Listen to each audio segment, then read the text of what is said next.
Nice! Hey everyone! Have you ever wanted to recreate those epic freeze frame moments you see in movies? Well, in today's video I will guide you step by step through the process of making them. Just like the first one you've seen, Snatch. Snatch serves one of the most iconic examples of this technique, and in this tutorial I will show you how you can achieve similar effects using CapCut. I'll be creating a video example inspired by Snatch, so it might not be as mind-blowing as that intro, so don't judge me. This is the video I'm using and this is the unedited clip. And first let's go to the part where you want to freeze to happen. In my case, I freeze the screen when my character takes a puff of her cigarette. You have to click on the slide and then look for freeze in your toolbar and then click on it. And then you will now have a static frame. That means that the frame is not moving and you can extend the duration of this frame based on your liking. Once you're done, look in your toolbar for the function duplicate and tap on this function.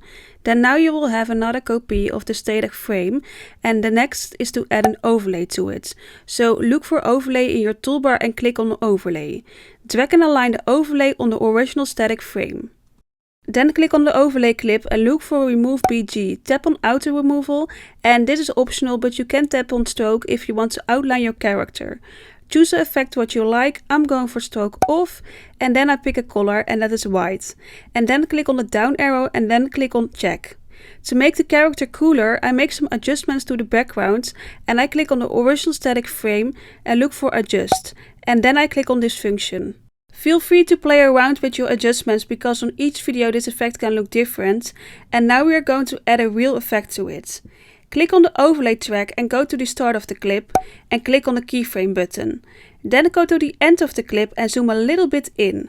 If you do this, CapCut automatically adds a keyframe to your slide and now it looks like this. If you want to add more spice to your background, then go back to your timeline and make sure that nothing is selected and then click on effects. Then choose video effects and look for .silk screen. Click again because then your adjustments will appear and then play with the values and see what fits best for your clip.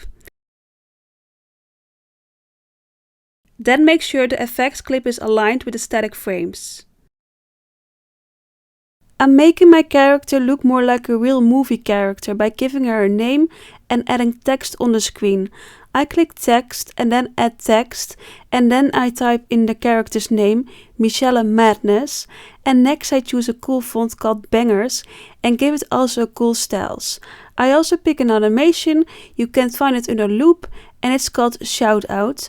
I make it last for 3 seconds long. Drag and align the text on the original and static frame and then now you will have your own freeze frame effect created. I hope this video was helpful to you. If you have any questions, feel free to leave them in the comment section below and I do my best to assist you if you face any issues. Thank you for taking the time to watch this video and don't forget to give it a like and consider subscribing.